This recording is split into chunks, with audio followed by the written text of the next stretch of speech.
even got a jump start on that. So. Welcome to the BagNewsSalon. My name is Michael Shaw. I'm the publisher of BagNews. We're the only site 100% dedicated to visual news, completely unique for our image-driven approach, analyzing the visual news stories of the day through the discussion of the pictures themselves. We've been off the air actually for 1 year, so this is the reintroduction of the BagNewsSalon. We've done 20 actually since 2008, but this is our third where we're using live video. Quick thank yous to our team, Teresa Mahoney, our producer, Meg Handler, Kara Finnegan. Kara actually is our regular moderator. She has some severe bronchitis though, and will not be with us today, so I will be moderating. A little background on the boycott. On November 21st of last year, 30 major news and media organizations issued a formal letter of protest with the White House, claiming they were being denied the right to photograph or videotape the president while performing his official duties. The complaint cited the administration's overdependence on handout imagery and distribution of imagery via social media, equating that material to visual press releases. A subset of these organizations also pledged not to publish this content any longer. Obviously, this raises a lot of questions, which our panelists will be touching on today. What constitutes appropriate visual access to the president? When and why should the president's activities be closed to the press? Is closed the default or open? Are there differences between private and closed? Is more access necessarily better? And that would apply to the president, the media, and to the public differently. Many people say President Obama has provided far less access than his predecessors. If so, how much are those reasons technological? How much are they political? And how much are they personal?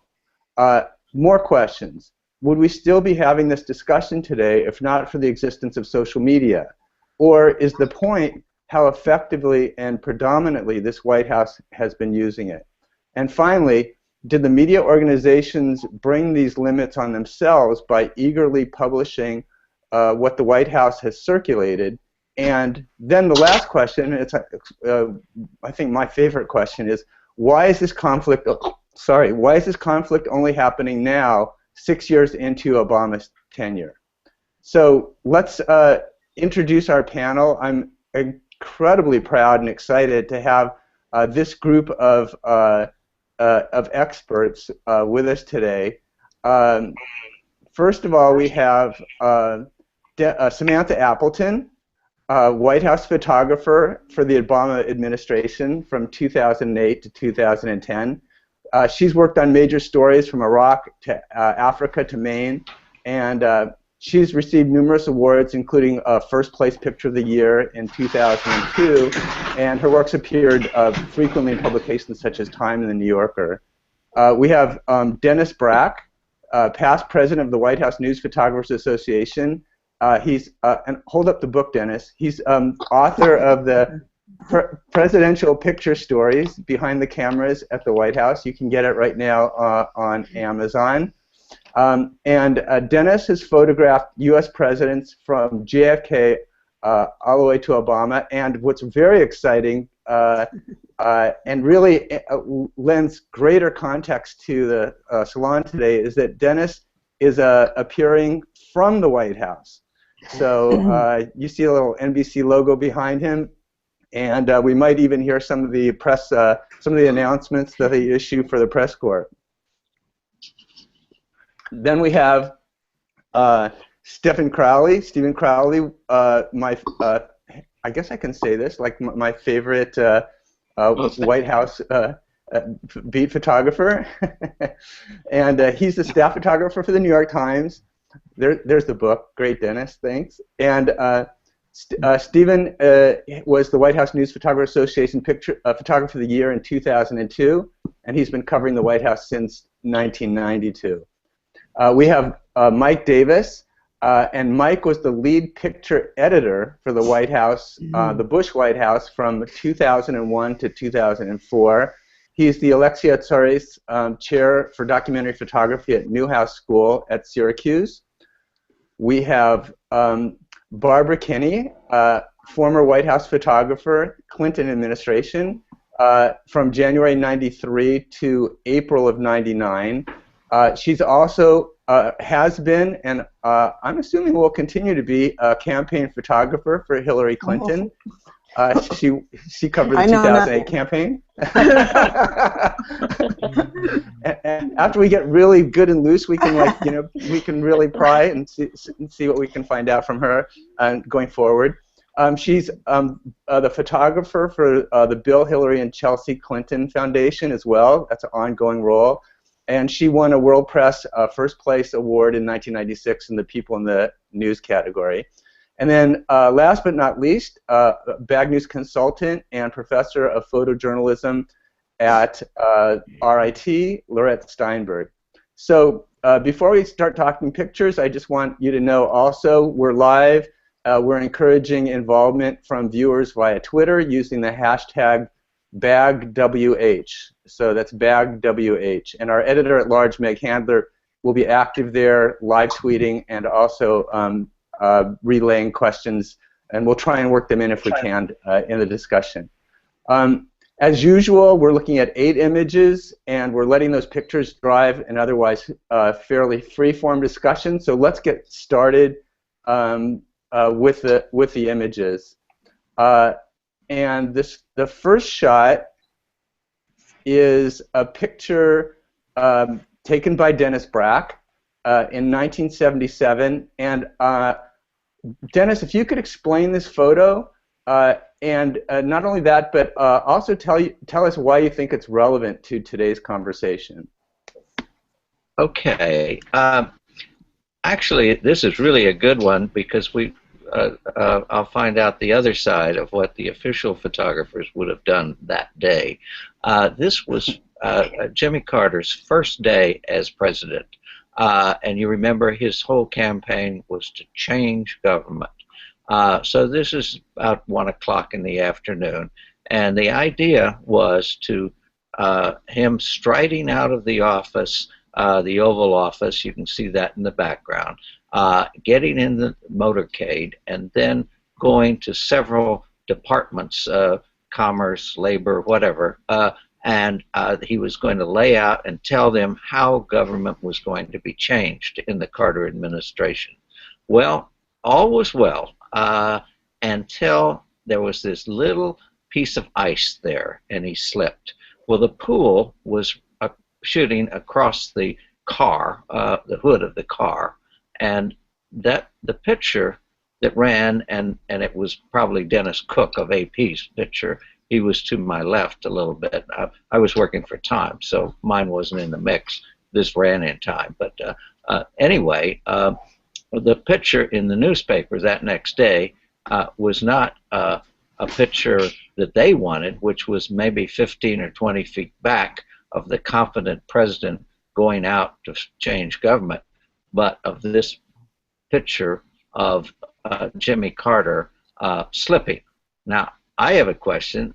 If that pool hadn't have been there, and the official photographer had have been the only person, and a release was the only way that the papers would have gotten that picture, or a picture of this scene, would they have gotten the picture taken 15 feet back, or would they have gotten the Carter slipping picture? Who knows? Maybe you all know. I'll just jump right in, if I may. Go for having it. been in that position, having been a press photographer before going to the White House, I 100% would have taken the picture. It would be in the archive. Absolutely every photograph that a White House photographer takes goes into the archive. You can't delete anything. Once it's in, it's in. And we'll get to that when we get to the Salahi picture later. But it would be in the archive. And from a photographer's point of view, I would not choose what was released that day, and I don't mean to shirk responsibility for it, but I think every White House photographer would agree that a lot of our job is that we're in it for the long game. Now, there probably is a White House photo in the archive somewhere, wherever they go. I literally wasn't even privileged enough to know where the servers are, where those photos go. They're in the archive, and I find it fascinating that people don't actually go into those archives and look at past work. Now that doesn't help the dialogue of the day, but I find it fascinating 50 years from now, 20 years from now, however long, what's in there and how can you reshape the historical legacy of presidents, because I find that whatever is put out, it ends up being the legacy, and I'm surprised that more people don't go back in and take a look at what's in there, because there's a massive amount of interesting images that never saw the light of day for numerous reasons. But no, of course that wouldn't be released because it's not a flattering photo, and you can't. Would you personally want that of yourself? It's really hard to argue why the White House would put that image out. Can I jump in just a minute on this and say that our being the press, and Charlie Darpak put it very well, the AP the other day, we're not in it for gotcha moments, but this did happen, and I'm sure that maybe I don't know what they put out, but I'll bet you they put out another picture too of the president striding confidently. But we're not always looking for this gotcha moment, but they do happen, and they happened on that day. And how much play did this photo get at the time? Every newspaper carried something like this. And what magnitude? What was the impact of the photo, would you say? It made the Carter press office very mad, and it just we went downhill from there, and changed. Well, not the picture, but it was.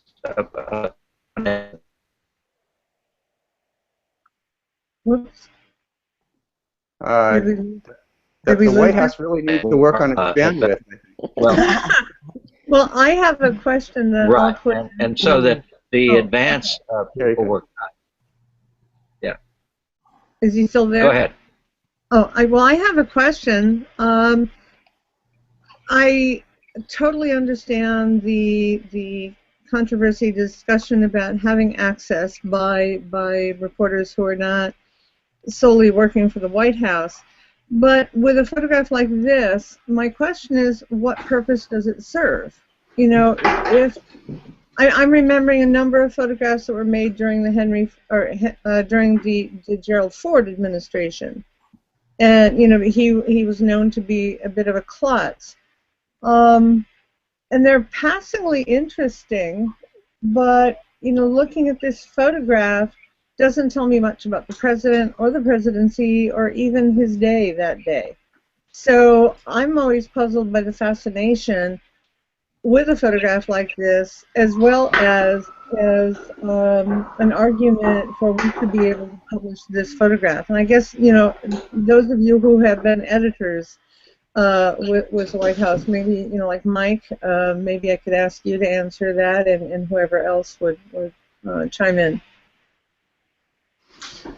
Well, that's part of the challenge with photographs like this. And when Gerald Ford tripped on his way out of the airplane one day, they just take on such a greater context than the actual event. So he slipped on the ice. So Gerald Ford tripped, and Gerald Ford was equated as being a clumsy human being thereafter. And yet, wasn't he like an all-American football player, I should buy a phenomenal athlete? Have you autograph it for me? So, I mean, it's as if the standard set is the people and the men who are president have to be perfect. Otherwise, we will get you. Can I keep this? Dennis is doing business. Muted. Dennis, we want a commission. Sorry to interrupt. No, it's a good point. I wasn't sure if there was any lasting impact from the Carter photo in terms of him, being seen to lack sure footing. I don't know if it had anywhere. I'm sure it didn't have anywhere the impact of the Gerald Ford slip. But in a way, when you have a picture like this, and also on your very first day in office, I believe it is an argument on the for the White House limiting access, so you avoid scenes like this that, as Lorette said, you know, are fairly incidental. I guess that's Can I chime in here for a second? Please. I agree with what Samantha said. As a White House photographer, we would never release a picture like this. But I also feel that these pictures, besides they are a little bit of a gotcha moment, but they also humanize the president. You know, I think having moments like this, we can all relate to it. And so, you know, even though it doesn't put him in the best of light because he's slipping, it does humanize him. It makes him a little more like you and I think. So I can see both sides. And probably all today or during this discussion, I will see both sides of the argument. But I like the picture. Again, I think it humanizes him a little bit. At first, I thought he had 3 arms. I did too. And I guess if you have a more stiff kind of personality and you have a situation like this, it can work to your advantage.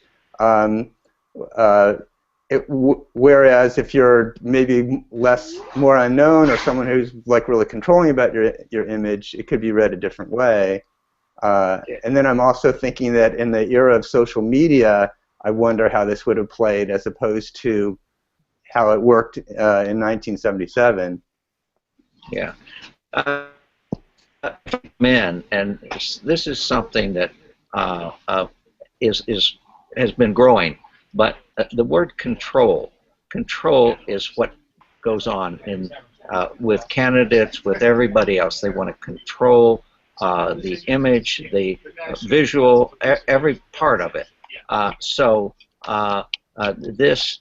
When you have a press tool, we have a rule. We can take anything that's in the room or anything. That leaves no control for their image, and this is something that modern press people don't like.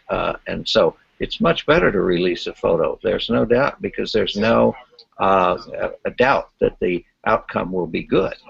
And so that's one aspect that we have today that we really didn't have back. It started maybe in the Carter time, but in times in other presidents way back when, that wasn't a thing. You had the press, and that was about it. So this is kind of a growing new phenomenon that is really big today. Hey, Steve, I wonder, have you made photographs that were of this ilk that you didn't offer up, or that you did? You know, I can't think of a particular image at the moment. I mean, I try to make representative photographs. I mean, that's what we're there for, to make judgments, those kind of judgments on, and not to idealize or criticize necessarily, and certainly not to come in there with our own opinion of an individual. You know, would I have moved that picture? Probably, but hopefully it would have been part of a bigger portrait that I've created of the candidate or the person holding office. Would I have moved it? Yes. You know, would I have been proud of it? Well, you know, you know. It's an interesting. You know, I'd like to be judged that I'm fair, and yeah, I'm not there to win favor of the White House press office. I expect them to show the same level of respect for the way I do my work, and that's it. That sounds like a. Sorry? Go ahead. No, go ahead. I was just going to say, it sounds like a theme that both Stephen and Dennis have mentioned already, that the press, or the visual press, is not looking for a gotcha moment. And I'm not sure that the public perceives that way, but I think it's an important point. Yeah, I disagree that that's a universal quality of the press, especially with social media. I mean, I remember a time during the first 4 years of the Bush administration, the president was at an event in one of the cabinet level agencies, and their emblem was behind him. It was a circular emblem with an eagle on it, and if you stood directly in front of the press, the wings of the eagle came out of his ears, and that photograph moved. That was Bush, Mike. That was Bush. Yeah. Right, and the Washington Post ran it 3-column vertical in color. It was huge. That was the editors. It's one thing if the photographer, I hope the photographer wants to be taken seriously too. But then, if you've done that with Obama, would that major newspaper have run the picture? I mean, I don't know. It was a different set of people. The Martha Mitchell thing, where every shot was, you were considered was, get Martha Mitchell with her mouth open. Don't listen to what Martha Mitchell is saying, but let's just create these visual caricatures of the people we're covering. So that's easy. You can, they seem to put Obama with the halo behind him, right, with the emblem and the old executive office, Eisenhower Executive Office building. That's a big, and then the halo on Capitol Hill every time Harry Reid or Chuck Schumer get up there to the microphones, and then everybody's looking to see where they can line up the eagle wings. So, but then idle hands are the workshop of the devil, and if the White House works with the press and actually gives them real access, then perhaps they'll have a larger selection of pictures to offer to their editors. Well, I'm a big fan of the halo shot, but to the extent that it creates some kind of interest, and the way that the air vent up on top or the lights create some amusement. Chip Somodevilla is like a genius at this, and he's very good at it. Yeah, and if it's not insidious, I think it's no. You can do it with good humor. There's a place for it. But again, as long as you're showing some balance. I mean, Yeah. Steve, didn't the Obama administration? That's a side view in the over in the Eisenhower theater. Right. But the first of this administration, that seal wasn't there.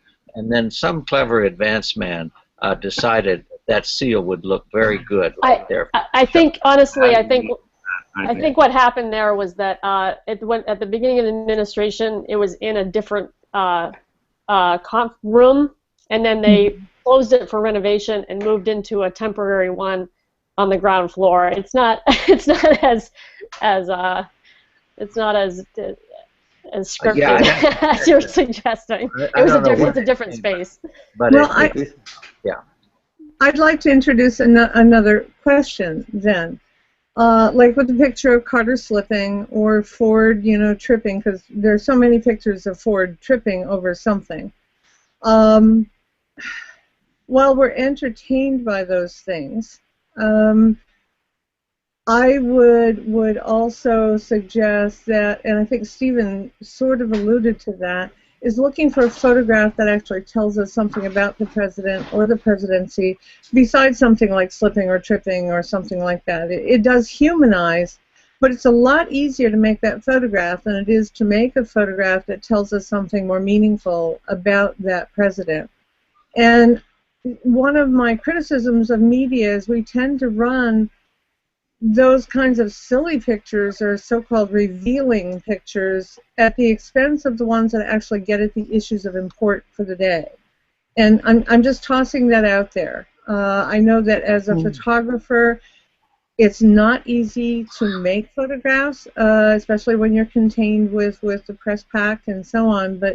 But how often do photographers, you as photographers here, find that people will concentrate on this and not run the photographs that you think shows more about what the president is doing and where the president, in this case it's all still he, where he is in his administration emotionally and administratively.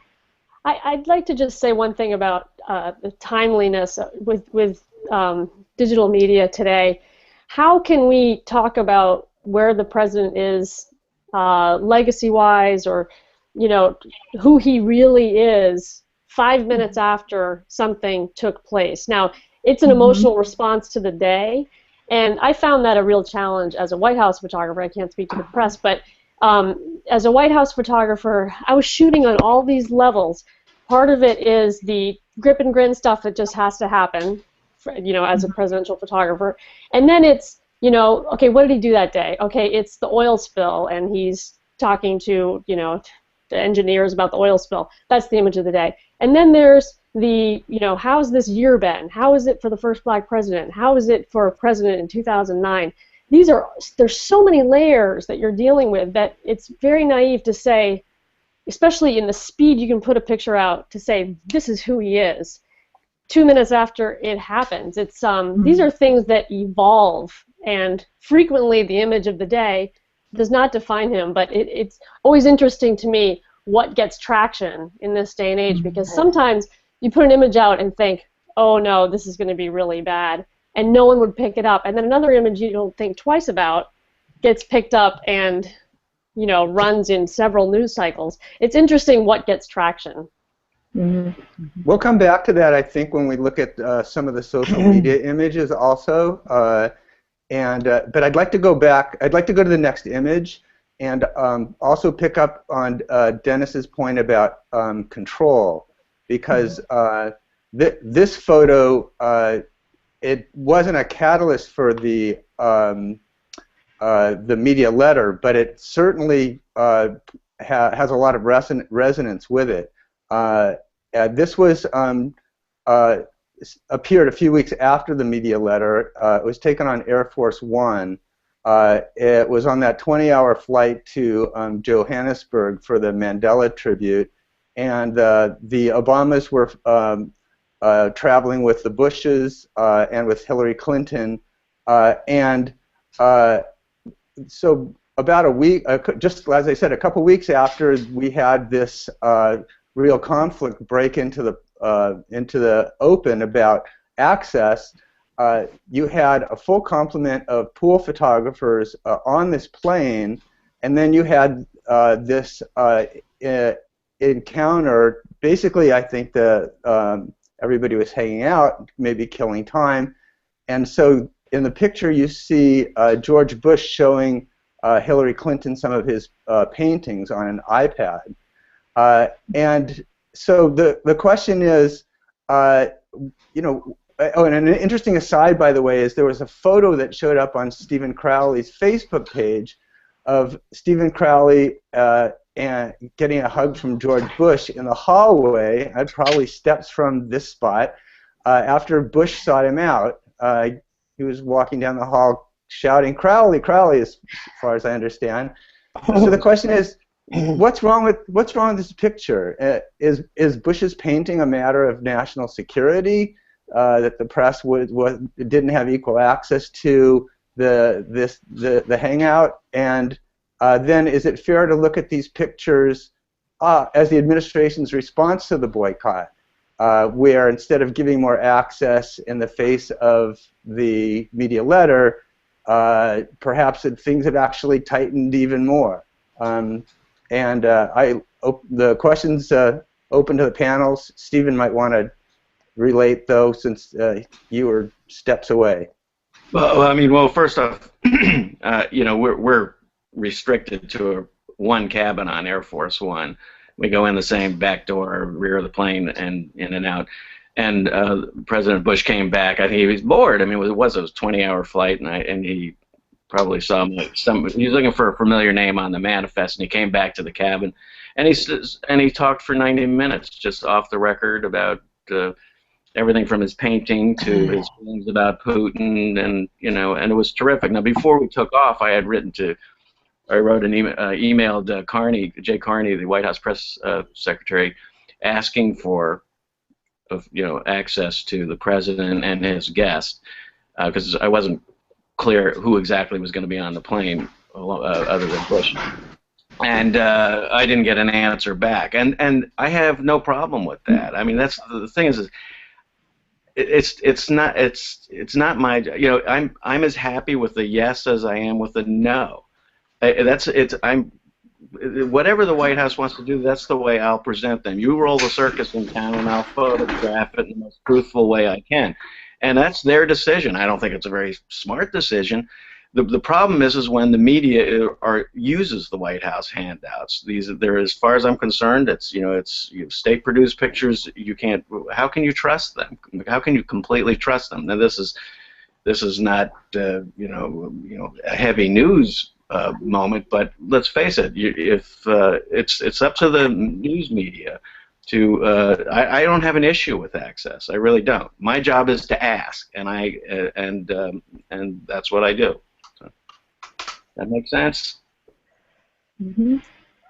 Does anyone have a different view in terms of how much this photo speaks to access in general or access specifically 2 weeks after the media letter?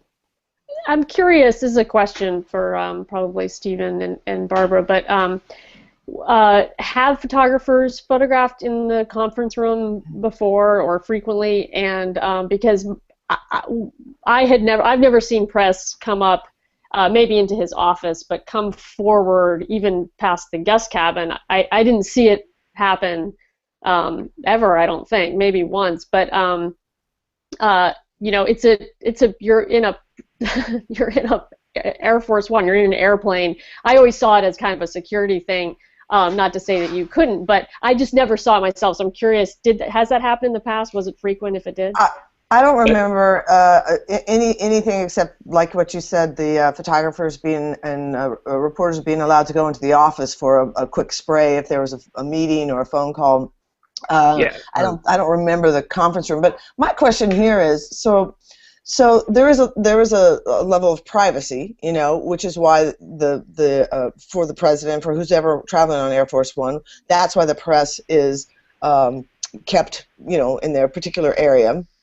Imagine what it would be like if they were allowed to run amok. I mean, there would be no privacy. It would be mayhem. So my question is, and a friend of mine brought this point up, which I think is good. It's like these moments always happen in the White House on Air Force One. There's always these personal, amazing photos that the White House photographers are allowed to shoot. No one ever complained about access before until they started releasing these private moments more and more and more. So these things are always happening. It's not like access was restricted more or less from these particular moments, correct? It's like they happened, you just never saw them. Now you're seeing them through the Flickr feed.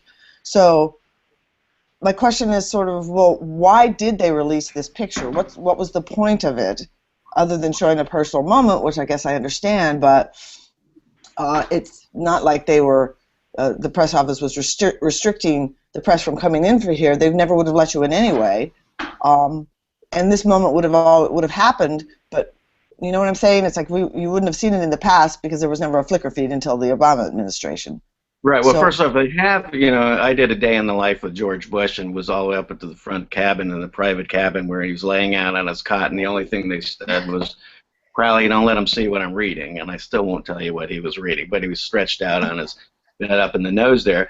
And I did a day in the life with Obama on day 97 of his presidency. I was all the way up to the upper deck of Air Force One when he was showing some congressmen. I think the only place that I didn't get up to was in the nose. But other times photographed him several times, the presidents in their office and in that conference room there. So it does happen. They depending on the mood they're in or whatever, they will occasionally, grant this kind of access. And I agree with you. Of course, common sense says that they're not going to allow anybody to have run amok on Air Force One any more than they would at the White House or at the Capitol or at the State Department or anywhere. You're right. But this particular White House administration, I don't know that it's really any worse than anybody. Everybody in the first few months, each administration is a little more open and a little more candid, and so I wouldn't say that they're that much more restrictive than anybody else. I mean, it's a pretty boring bowl of fruit they're asking you to paint every day. But we're not there just to cover the president. We're also there to cover the people around him, and we want to see all that too. So if the president is saying no, then the vice president is going to say no, and the secretary of fill in the blank is going to say no, and the senior staffer is going to say no. So that's what's happening. The entire operation is very restricted. I'm sorry, Dennis.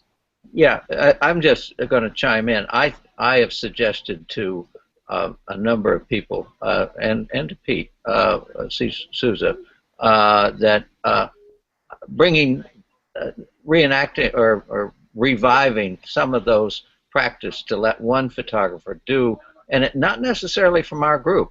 Reach out to somebody else. I don't care, but to have them do those day in the life to see. We can't bring 5 photographers everywhere. Absolutely, that's ridiculous. But to go back to have them, and this wouldn't be an everyday thing. It would just be sometimes when the security and everything works for them and works for us.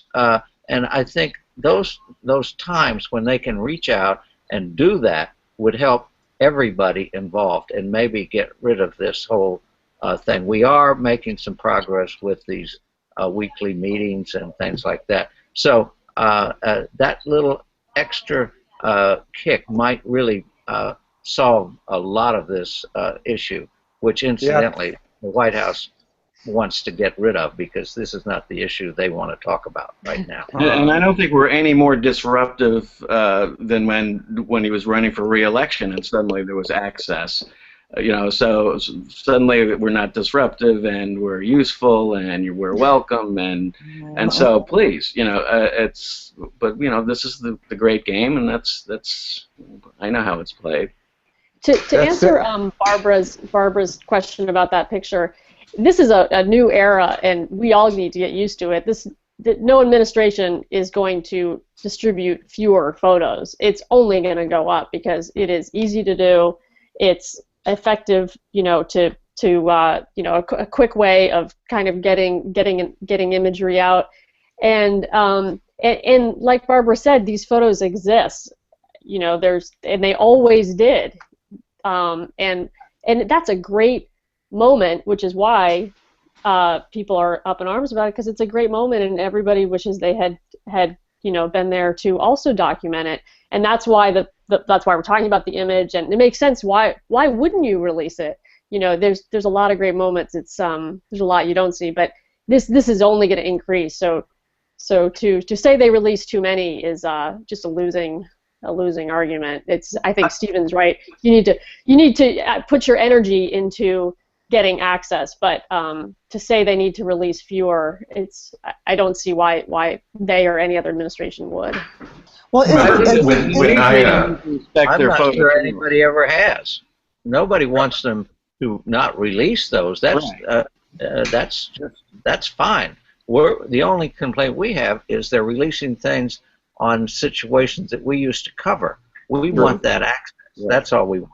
Mm-hmm. And so when I wrote that piece for Lightbox, my impression was the reason for the release, or at least one of the core reasons, was impression that the media was neither fair nor accurate much of the time. So why not just run your own photos and let them out and speak louder than what the media's voice is? Well, first off, mostly you're preaching to the converted anyway. Secondly, I'd say it's up to the news media to really use better judgment about what pictures they're using. You know, respect their own photojournalists. A. B. Would they have been as enthusiastic about running some of these news organizations about running handouts from the Nixon administration? You know, Nixon playing with checkers and the girls and all that. So please, I mean,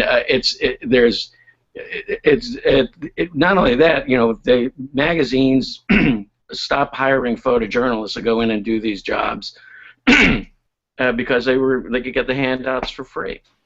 So that's the other aspect of it. I would be very interested in a couple of you talking about how you pitch this to the public. Why is it important for, I mean, I know I have ideas. I'm just asking the question so you all will respond to it. Why is it important for independent media to be covering events like this that are intimate? I'm thinking of, say, even the JFK photographs. That during his administration, Life magazine photographers were invited to come and spend an entire day.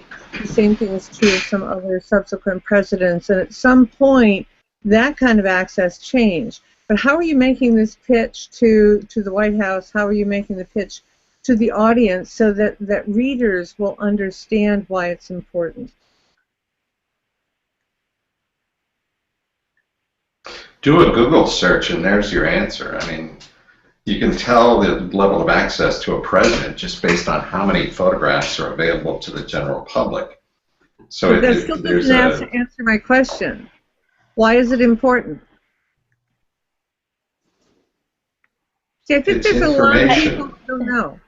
It's information, it's understanding, it's knowledge, it's participation in democracy, it's effective in so many levels that shutting off access is like shutting off a piece of democracy.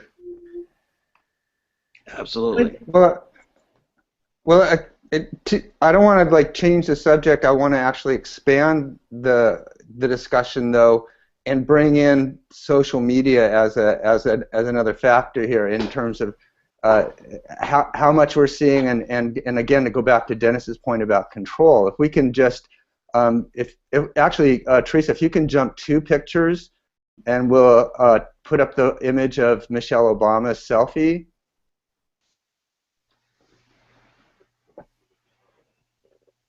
And then Professor Mary Bach on Twitter asks, does the new digital environment change the photojournalist's responsibility for the images released to the public sphere? And she's wondering if there's less control these days by the media and by the photojournalists, given how much the White House is controlling information and distributing information via all these different on all these different platforms. So I would just like to add that question to the mix and to Lorette's question.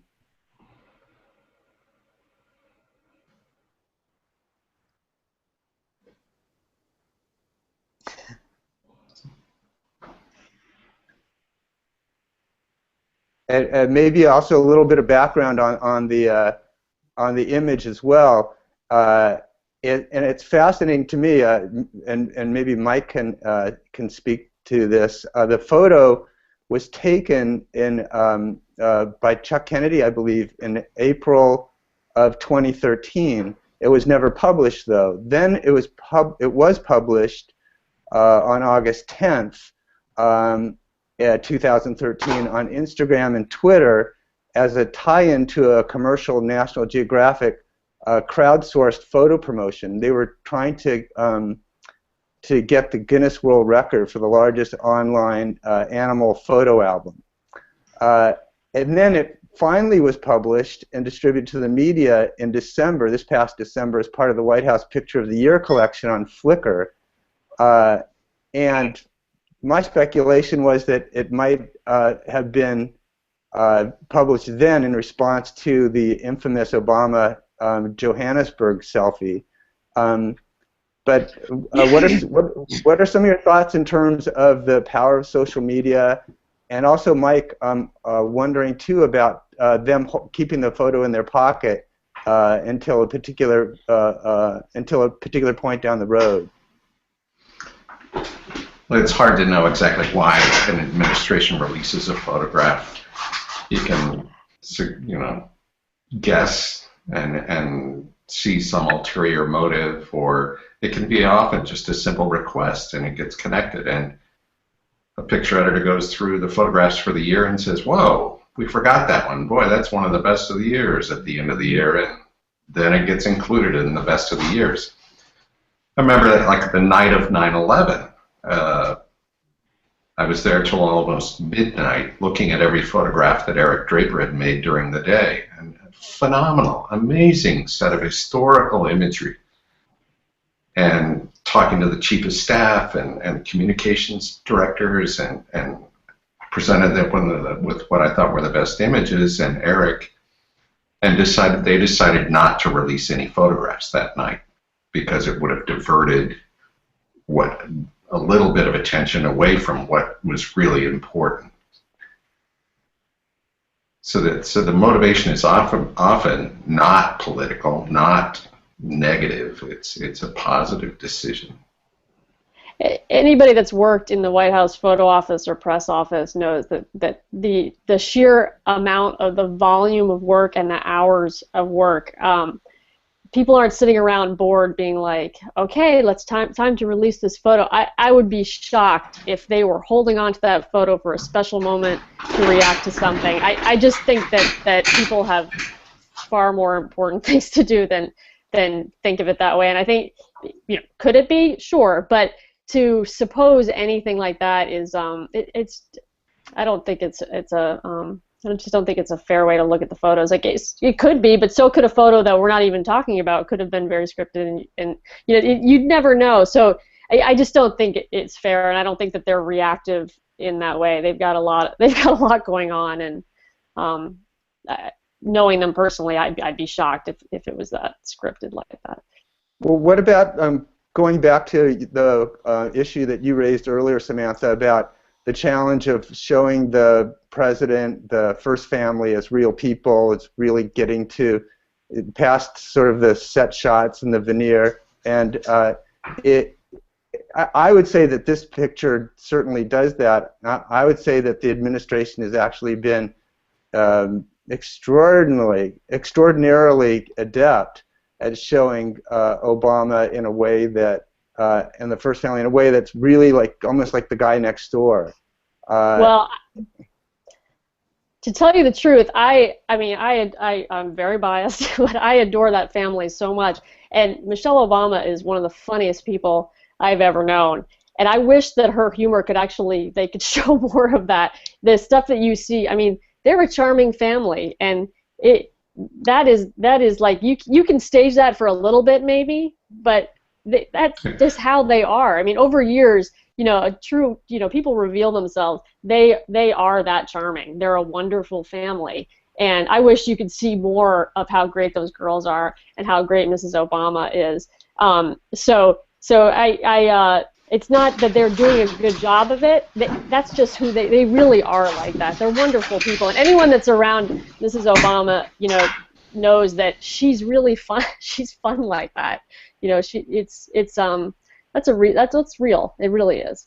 Hey, Samantha, can you? I'm curious about this because it's the social media, the photos during the Obama administration are so different from the photos that we released back in the Clinton administration. Again, because we didn't have social media. Can you walk us through how they decide which pictures they're going to put out on the feed? Is it just the 10 best moments of the day, or who decides, and how is it fed out there to social media? I really watched the evolution of the Obamas with photography, because having covered him during the 2008 campain, they didn't even have a campaign photographer until the very end, and then it was his assistant. It wasn't they didn't really understand the power of photography and how well they could have used that in the campaign. And so, and it's a huge credit to Pete for kind of bringing him and the family along to see how wonderful a tool photography is. And as far as the release of photos, I can't speak to how they do it now, of course, because I haven't been there for more than 2 years. But when I was there, we went about our day. We photographed what was happening that day, and never knew what was going to be released. Sometimes we knew they're likely to release something from this event, particularly if it's something that's on the week's agenda, if it's healthcare, you knew you had to file pictures. It got quicker and quicker. At the beginning, we would just get home to the White House, and then they would put something up maybe the next day. By the time I left, it was pretty quick. We were filing almost as fast as the press, and so that kind of changed. But I was never told, you need to get an image of this today. I just did my best to represent what was going on, and those releases came faster, and it was Can I ask a question? more increasingly. You mentioned they. Who is they? I mean, to me, like I didn't really see how like how the sausage was made, but my understanding of it was I would send it to the photo editor, and the photo editor, depending on the situation, if it was something that was national security related, it had to go through a lot of layers. If it was related to Mrs. Obama, it just went through her press office or her chief of staff. But it wasn't a lot of layers as far as I knew. I can't speak to that exactly, but it wasn't as many layers as you think unless it was a national security issue. And then it definitely went through quite a few. Thanks. Is there more they now than there was in the Bush White House? I don't think any of us could answer that. I think there might be actually less in that when I was there, the communications director had to approve any major release to any national media or to a public general release. And I gather now it's more like the assistant press secretary approves most releases. Huh. Could At we least put up that's the what next? I was told. That's interesting. Could we put up the next photo actually? Because I think it's also a very intimate photo, and I just want to come back to the point that Samantha was making, and also ask Barb too. I guess there's a dual role there, or there's a dual agenda. One is to humanize and really inform and really give the picture, the public, a picture of the presidency, the first family, who these people really are. But at the same time, it's also marketing. You also are creating an image, so there's a sales level to it as well. So I wonder if, as White House photographers, are you aware of that tension at all? Is that something you're mindful of at all, or is it really about trying to create this window, this insight into not just the personalities, but also the politics, the events of the day? Because certainly on the other side, from the public standpoint, they're very much looking at it or feeling it in both ways. Basement door. Sorry, my 9-year-old just came in. I missed the last sentence. She was asking me something. What was the last thing you just said? Well, I'm just saying that it works on both ways. It's both on two levels. It's both marketing, and then it's also about information and insight and creating intimacy. So I'm just wondering if you, as White House photographers, are aware of the other level, the more marketing level, and if you're not, how much? I guess how much do you appreciate the fact that the public is taking it, as two ways? Well, I think from my days as a White House photographer, and I think most of us in that role, we're just out there trying to make great pictures. Just like any photographer, any news photographer, we want to make great pictures, and our day happens to be filled with the president, the first lady, and their activities.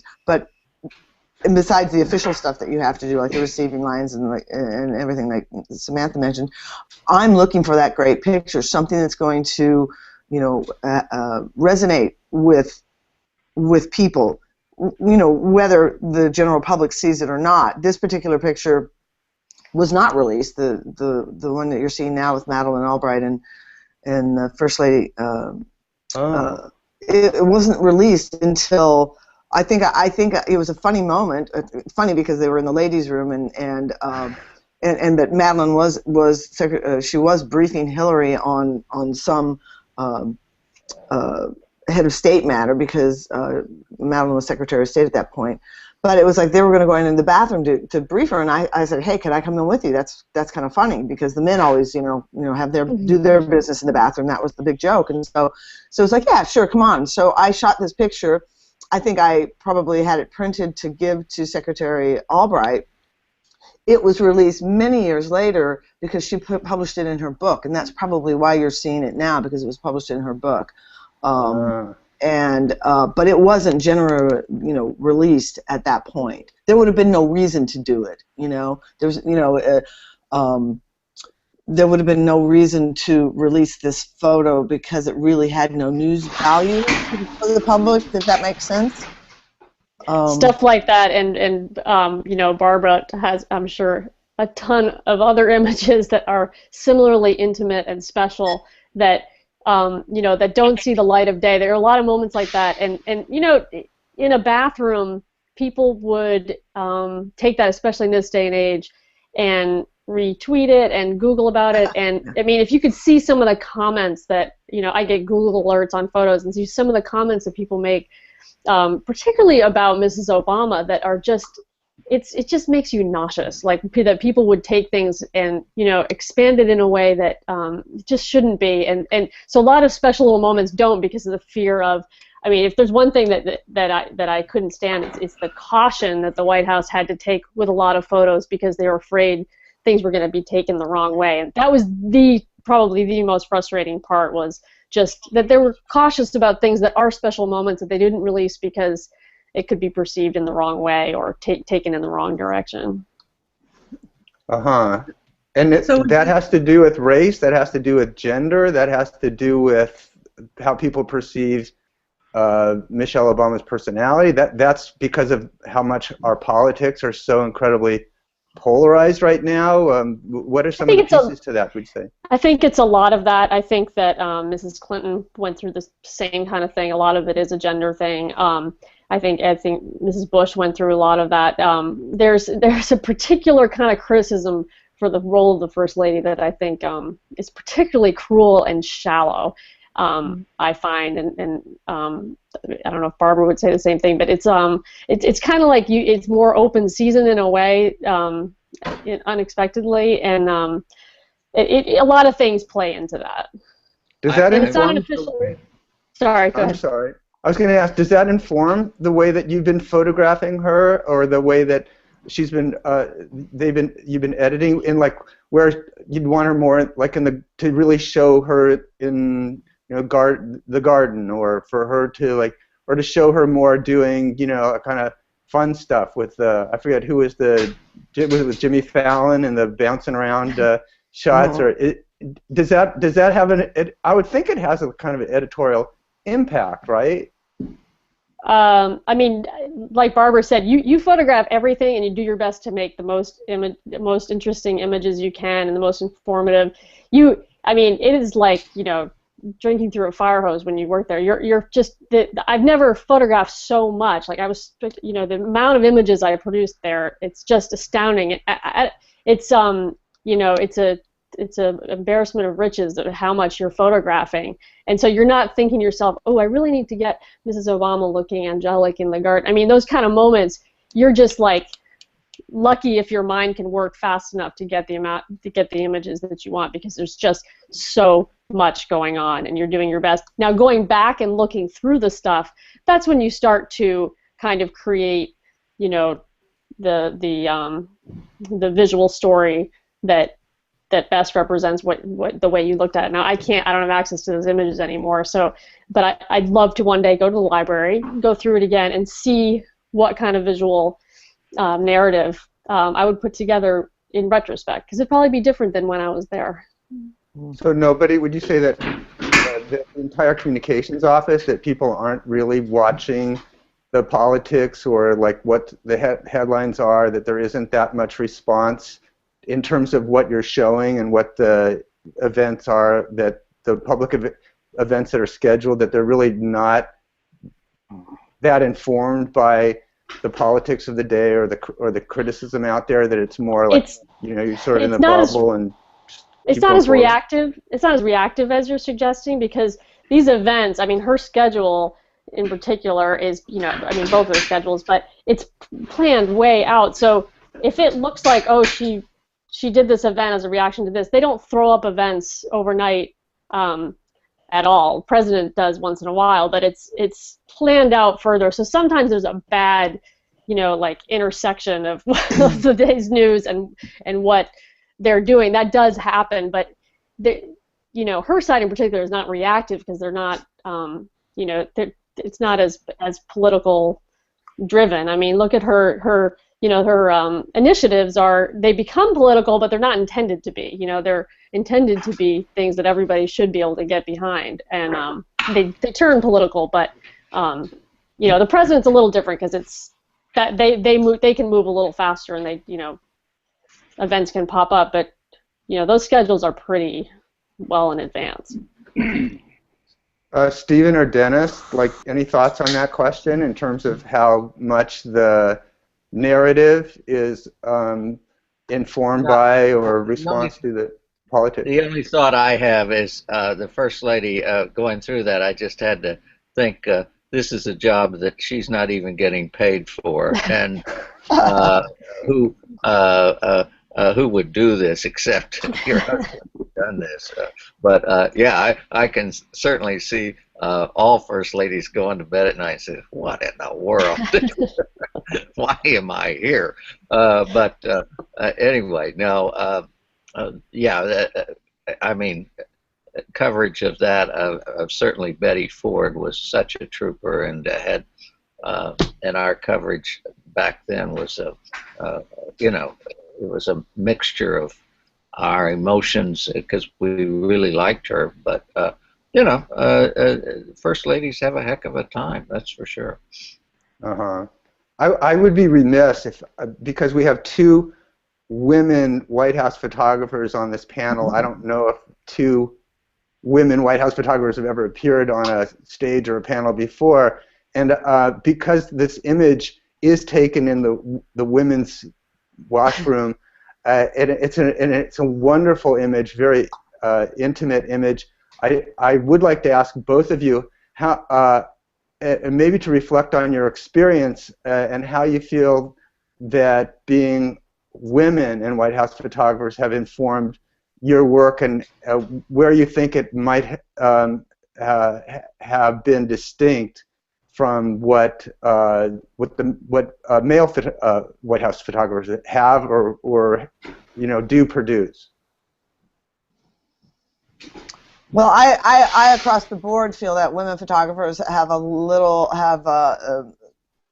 more sensitivity, there's more emotion in our photos than most men. That doesn't mean all men, but I think that there is a sensitivity, and at least I know in my work I feel that way. But I think most women shoot in a different way.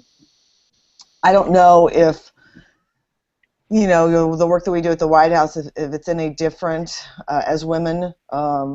I don't, in this particular photo, Ralph, a male, Ralph Allswing, who was a male photographer at the White House, would have gone into the bathroom.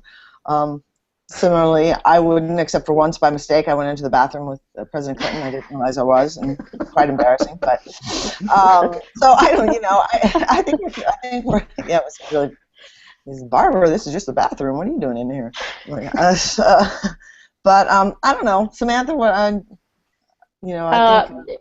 I'll answer kind of a question you didn't necessarily ask, but Barbara brings up a good point. People always ask, how's it different being a woman photographer? Is there more access, less access? This is, I covered a lot in the Middle East, and I would always say that the reason that a lot of great female photographers came out of that work is because we could kind of go through, photograph everything, whereas men can't. And at the White House, my experience was the president would forget whoever's in the room, forget the photographers in the room so quickly that I actually almost followed the president into the bathroom once myself, because you're just in this mode, and I swear he wouldn't have even realized it, because they forget that you're there, and there are moments when something would be said or done, and I would say, oh, I hope no one realizes I'm in the room, and you just kind of be like, please don't realize I'm in, and then, and usually they wouldn't, and you just kind of like sulk down, those are like funny moments happen, but that's just the nature of that job. You're so invisible,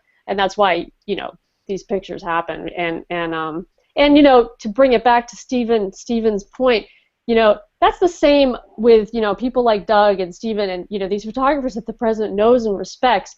It really would be the same kind of thing to, that particularly if it's a photographer he knows, he forgets. He's doing his job, and that's an argument that I think is an effective argument for the press to make. Is they're just as invisible after the first 5 minutes as a White House photographer. Well, I think, Smith, I think though people like Stephen and Doug and Dennis, who've been around for a number of years and have spent a lot of time with each of these presidents, they become more comfortable, right? The president's going to become more comfortable with Stephen because he's used to having him around. I mean, George Bush was looking for him on the plane, right? So it's like the more you're around them, the more I was around the president and the first lady, the more comfortable they are with me. Same with you, right? So I think if the press photographers are around them a lot, then yeah, they become invisible. I appreciate the point about invisibility, transparency. It becomes almost like gender neutral. But then, and I wish I had the picture to pop up. We don't. But there is one image. There's many images I thought, Samantha, in particular, you took that were very distinct. Let's say there's the one image that I think I can remember that has Michelle Obama on a couch. And you only see this beautiful flow of dress, and I think it's like a yellow dress, and then and you see her shoes, and I forget if they're red but it's just the most beautiful image, the most striking image, and a man would not have taken that image. And so I totally appreciate the point about we're just like, we're just the photographer, and then everyone disappears, and they don't know we're here. But if you could. That image, for example, if you could speak to that for a minute, it was just, it was so exquisite. It was very intimate, and a man would not have taken that picture, I don't think. Maybe not. I don't know. I mean, it's a fairly graphic picture, but it is emotional as well, which is a hard thing to have a very graphic and emotional image. She was getting ready for an interview, a press interview, and maybe a man would. I mean, she's. The elegance of the moment, it's hard to say. I don't know. I think when I'm always interested with editors, I'd like to hear what Mike has to say about this. If you put up anonymous pictures, could you tell if a man or a woman took them? I'm not sure, but that does speak to the intimacy of that. I could sit at her feet and she wouldn't find it strange. I mean, that took a while, particularly her, because she hadn't been around photographers a lot. When she came into the White House. And I remember the breakthrough moment. I was sitting, inches away from her for 20 minutes, and all of a sudden she looked down and she said, "How long have you been here?" And I said, "Oh, the whole time." And she said, "Don't be offended, but I just noticed that you were there." I said, "You made my day." That's like we've arrived. Our relationship has arrived when you don't notice me. But Mike, I'd be curious. Can I break in to ask a question about this White House, and that's a little different? And Samantha, you can, in addition to the still photographer now, there is a video photographer that's been following around much more. So that means there's two people in the room. Has that affected your visibility? Does that hinder you? I could think of a still photographer, but the video is also doing sound, or maybe he's not, or she's not, I don't know. But I would think that that would affect the visibility problem. What about that? Arun and Hope. Arun was the first videographer, and now Hope Hall is the president's videographer. And they were extremely sensitive to how that affected the still photographer, because it's just any added body is gonna be more noticeable. But I once shot a little bit for a run that a meeting he couldn't get to, and I was shocked at how much more visible when you're shooting audio. People are just hyper, because I'm so used to being invisible. You're not invisible as a videographer, and so I think that they shoot far less. You probably see them as much because you're seeing them in public situations where the press is. But I think in those, they don't go into the they might shoot the greeting when somebody comes into the Oval Office, but I think very rarely are they in for a meeting like that. Just if ever, I don't think I ever saw a run shoot footage of that. It's pretty much just the just to set the moment to be used, if they use it in West Wing Week or whatever. But it's they're very sensitive to that. It's not the same blanket coverage that a photographer does. I was wondering if we could jump to the next photo, and while we've got Samantha going, I love to hear. I'd love to. No, I totally appreciate it. I'd love to hear. I was writing some notes here, and I was writing how many White House photos have their own Wikipedia page, and I know that's ingenuous because the photo the Wikipedia entry had to do with the state dinner gate crashers. So, but I'd love to know about a little bit of the backstory on this and about Mikhail and Tariq Salahi and how they got in that night. But I also wonder how much this photo also speaks to access. I don't know if it's sort of a Lincoln bedroom kind of issue comes up in terms of who can get in and who can get out and who's shooting inside of the state dinner, and as opposed to the what imagery is available to White House photographers outside the room. But break this down for us. Well, first of all, you haven't lived until you've had that head of the president's Secret Service detail call you at 11 at night. Like that's a whole new level of fear. But what happened was, I was the designated photographer to photograph the receiving line, which I'm sure Barbara has done. It's a fast way of making an image of everybody that greets the president. If you're going to go to a state dinner, you want a picture of yourself with the president. And especially in this day and age, instead of everybody doing selfies and all of that, it's a quick way. Maybe it takes like an hour to go through 300 people to get these images out. They're not the grip and grin, because that would take too long. It's a receiving line. So I'm working very quickly. These people are, you can see the next guest is coming in on the right, and the interpreter or the State Department person, I can't remember who that was, is on my left. It's very tight. Everyone's bumping into each other, including I'm bumping into the president. Yeah, that's how tight a space it is, and I'm working very quickly, and to get it, it's just the basic, reason for it is to have everybody have an image of themselves with the president. That's the bottom line for it. Now, the way that was released was, when the Secret Service called me late at night and said, "We have reason to believe this happened. Do you remember them?" All of that, and I did, because she was a white woman wearing a sari. So I said, "Oh yeah, I remember that," and the image existed, and I think within 24 or 48 hours, the Alice Gabrino, the photo editor at the time, called me and said, "We need to release this photo." And I was really, part of me was really bummed, because I knew it would explode, and I didn't want that to represent what I did at the White House. And sure enough, I get a Google alert every other day on that photo.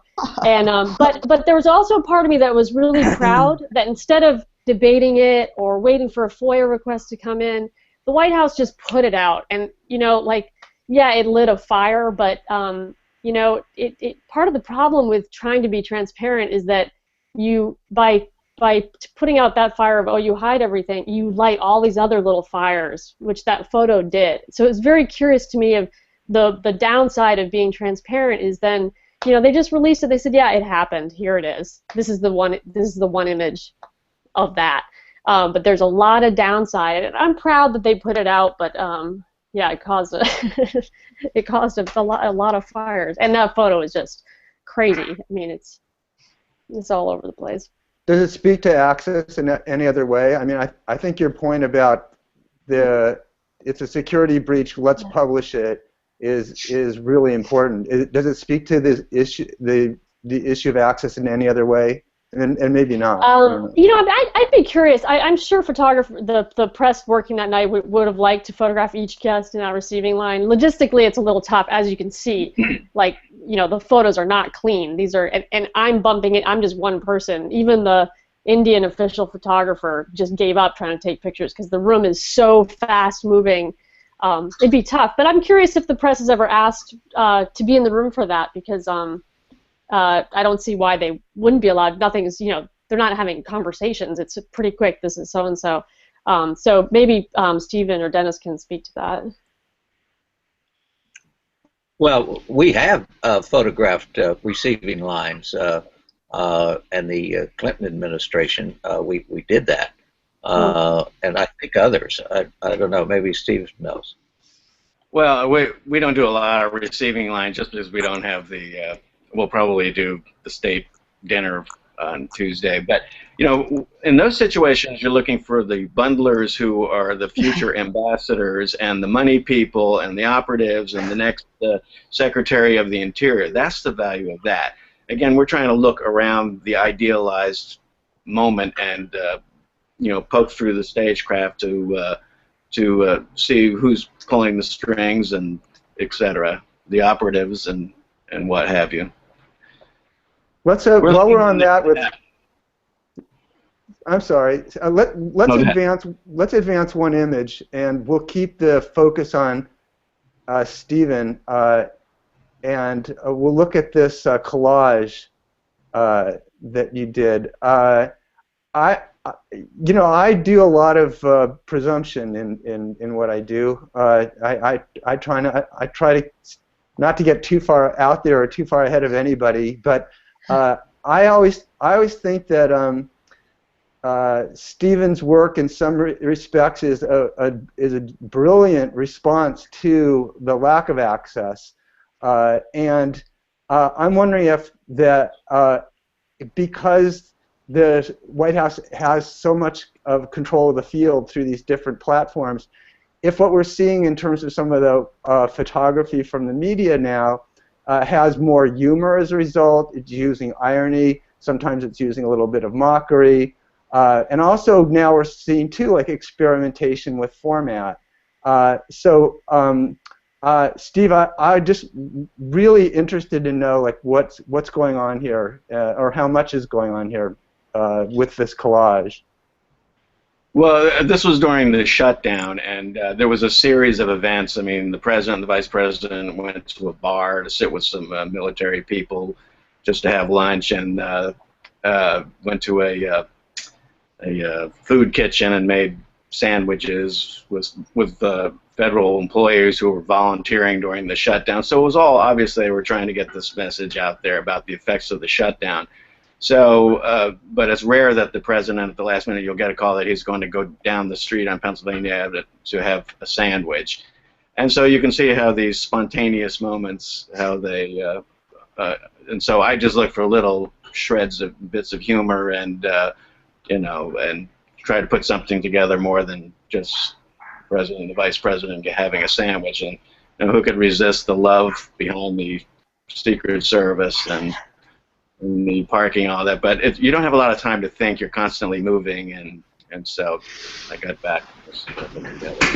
So it's I'm just trying to put a little bit of the stagecraft inside the the photo op that surrounds the photo op.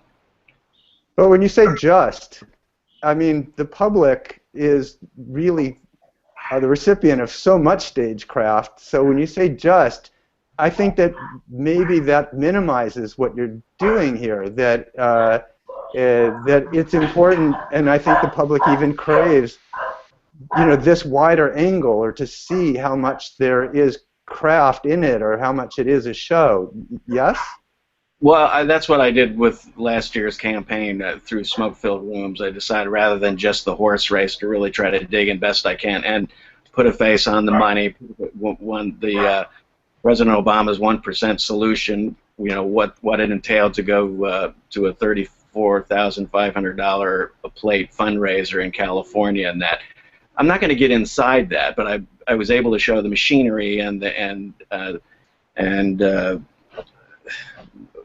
everything that goes around that type of thing. To the bully pulpit he has with Air Force One and his helicopter motorcade, and how cities will close up. That's all I can do. I'm not going to get inside those.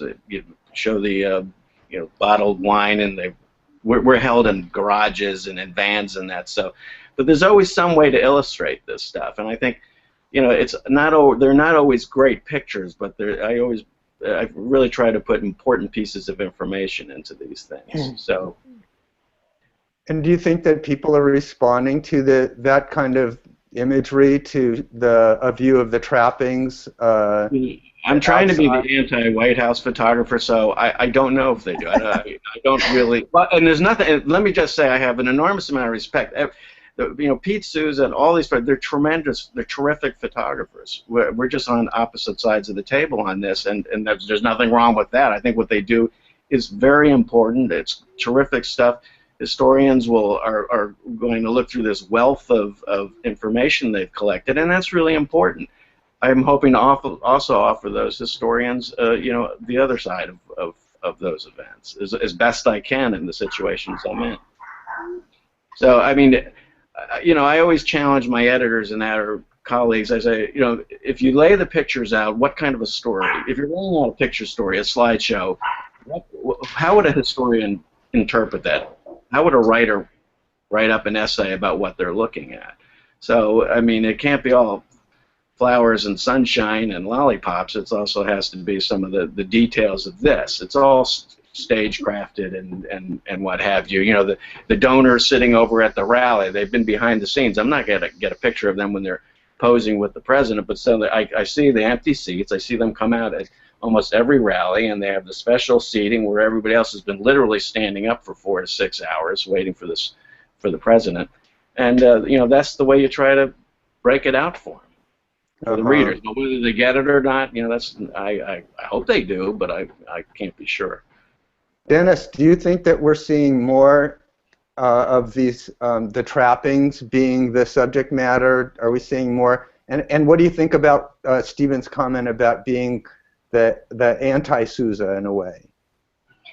Well, I don't know. Maybe it's because I'm sitting at Stephen's desk, but I do enjoy the and they may be listening to you too. Well, they probably are. Yeah, I see the camera here. But I enjoy the New York Times' ability in their digital edition to do the picture stories. Actually, Doug Mill's doing them right now at the Olympics, but Stephen's done so many that go beyond the picture to show these little vignettes. And that's where our business is going to evolve to, and I think that's what we do. We are the photographers, are the editors with our eye. Before we take a picture, we've already edited a lot of the confusion out, just like Stephen's done there. So I don't know about being the anti, because that makes you almost want or denotes that you're always going to take negative pictures. I think that's not what we're supposed to do. Well, I also want to reiterate that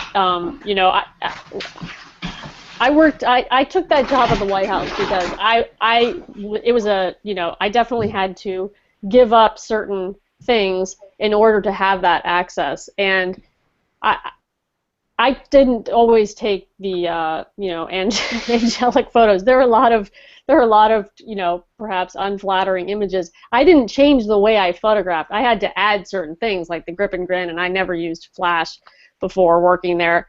I had to add things to my toolbox, but I still photographed as a journalist, and I was a documentary photographer through and through, and that's why when I say to look into the archives of every past president to see, because it's not that simple of that it's not like I'm not photographing those other aspects as well. It's just it might not see the light of day, but that stuff is there, and that's an important thing, and we were encouraged to do so. We were never told to put the camera down, don't shoot this, shoot that, not once, never. One thing I would introduce is the notion that the burden is greater now than ever on people who make their living by pushing a camera shutter to be insightful, to understand a greater level of what's happening in front of them, and to communicate that, convey that, make people feel beyond the stagecraft, as Stephen says. Well, at a time when there is so much social media, so many vomitous outflowing of photographs that have no significance, those that do stand out more than ever. So developing that craft and that ability is more important now than ever. I'd like to have you elaborate on that, actually, Mike. And if we could put up the last photo, I'm really interested in this idea of posterity and this kind of longitudinal view, and Samantha's point also about how every picture is archived. This photo was taken during at Booker Elementary School on the morning of 9/11, and what I find very interesting about it is that going crazy at the White House. What I find really interesting about it is that I had never seen it until about a week ago, because it's been published on the Bush Library website, but it was never on the White House website. My question is, in this Flickr era, how novel is it for us to see a photo like this that years later, and what is the impact of social media and just as you were saying, Mike, this pure volume of imagery we're seeing? How does that dilute the more powerful moments? If you could speak to that a little bit. Well, it's interesting that Eric Draper published a book about his 8 years of photography called The Front Row Seat last year. And there are photographs like this one. I don't remember if the specific image is in there, but that do get at behind the scenes, that do show an intimate view of what happened during those 8 years. Lunch is here. Yeah, if I could chime in here, Eric's book is terrific, and this is not his behind the scenes is in that other the president is looking, but I think the picture, of course, was made in the back of Andy Card breaking the news to the president. That was the important picture. If you've got a heck of a lot of room, you'd use this one, but that one was certainly the most telling of that particular story. And it was a great job by the wire service photographers, to tell you. Mike, you were editing at the time, right? Yes. Did you ever see this picture? Yes. Okay. I'm sorry, Samantha? We tended not to. One of the general practices was to not release photographs from situations where the press was there. It's bad form. The only time we would release photographs if it was a situation where the press was not able to be there for whatever reason.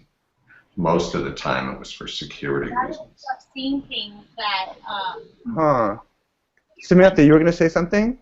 Oh no, it's fascinating to me as well, and I think it would be a shame if the White House had put this photo out that day, and if you'd put that next to the one that I can't remember who took the famous one. I'm sorry, but of him whispering in his ear.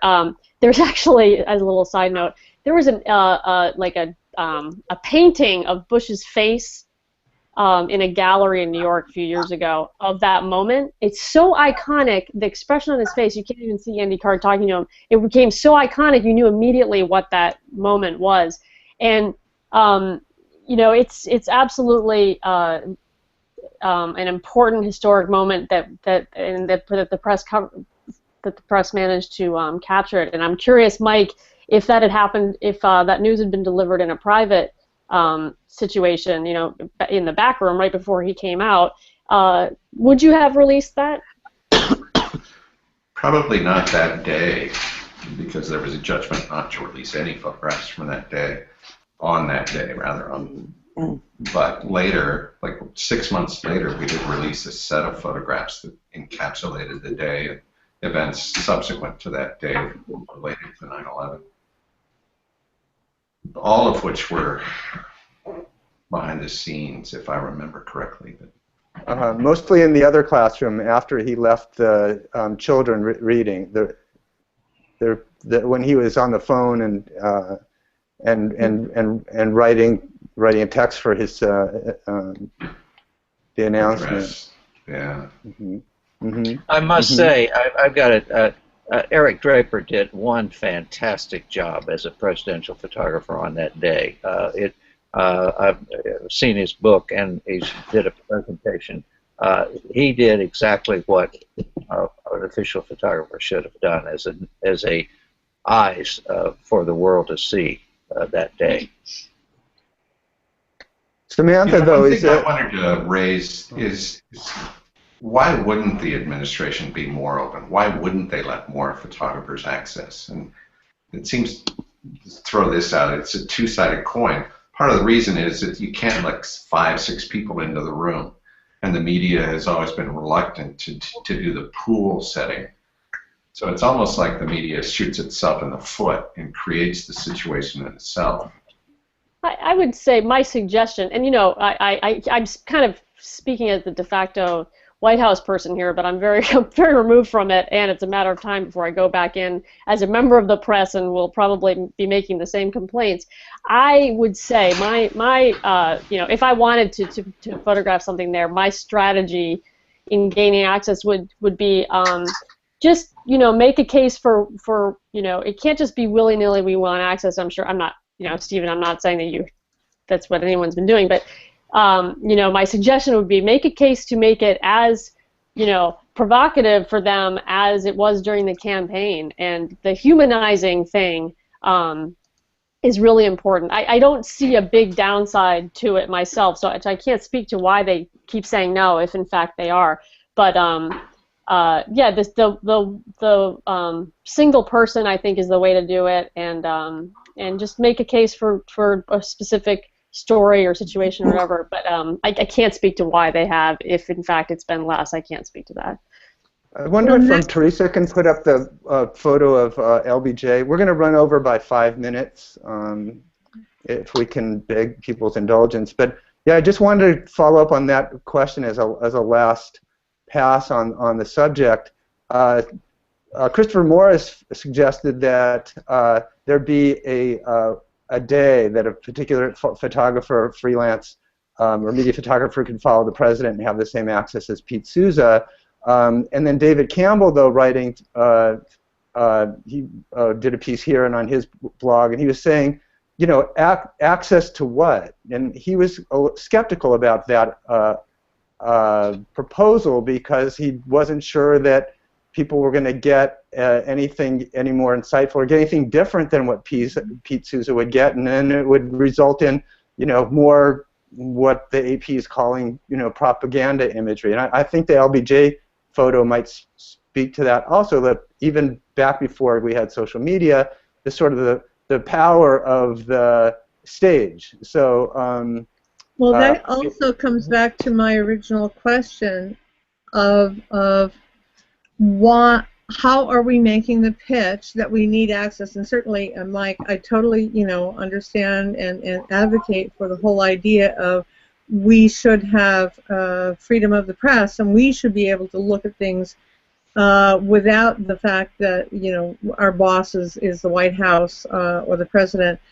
But at some point, readers don't understand, okay, so what kind of photographs would you make if you had that access? One of the examples I've used with my students is when the Obamas first got their dog Bo. The press had access to an introduction to Bo with Michelle and President Obama and the dog out on the lawn, and you can look at the photographs, and just photographs, here's the dog and here's the press pack, all trying to make nice pictures of the dog. And then Pete Souza made the photograph that I still remember to this day, is the president and Bo went back into the White House, and as soon as they got inside this hallway, Obama dropped a leash, Bo started running down the hallway, and so did Obama. And it's from the back, it's a sweet photograph. So, I would want to make that photograph instead of the one that was controlled on the front lawn. I think we need to explain to the public why it's important, beyond a better photograph. You have to, you can't, first of all, that photo was taken when they first met Bo. It wasn't the same day, and Right. Which is a private kind of thing. You're meeting the dog for the first time. The dog doesn't need, 20 media. But that kind of moment, it's so spontaneous, and Pete is, at the president's side for 16 hours a day, 20 hours a day sometimes. And believe me, 19 and a half of those hours are extremely boring. And when those moments happen, Pete is particularly, like, that guy does not miss a thing. Not a thing. It's amazing. But he's so sharply attuned to what's happening that someone would have to be the president every single day to make those images. And if you want to make a case, okay, someone should be with Pete every day, that's an interesting case to make. But believe me, a lot of that is very, very boring. And when those moments happen, it's just but I don't you can't have that's someone with them all the time like that. But I don't think that's my point. I mean, Pete is a wonderful photographer. But my point is what kinds of photographs are professional photographers trying to tell the public they could be making if they had more access? I mean, I think people don't understand that. I talk with people who are trying to understand that all the time. This is, well, we're seeing photographs. Well, how would you, Stephen Crowley, what would you show me that I don't already see? And I think somehow if we frame that with the public, there would be more of a public outcry about access. Well, I'll just say that we want pictures of the president doing his job as president of the United States, whatever he does.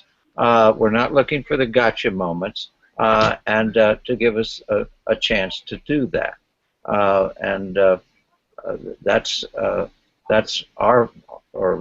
That's at least my stance on the problem.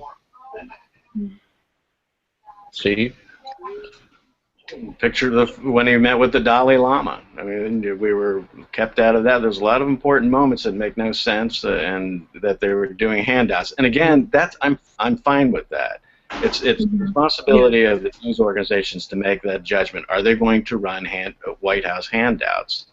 And it's not to impugn the integrity of the photographers at all. Of course not. They're wonderful journalists.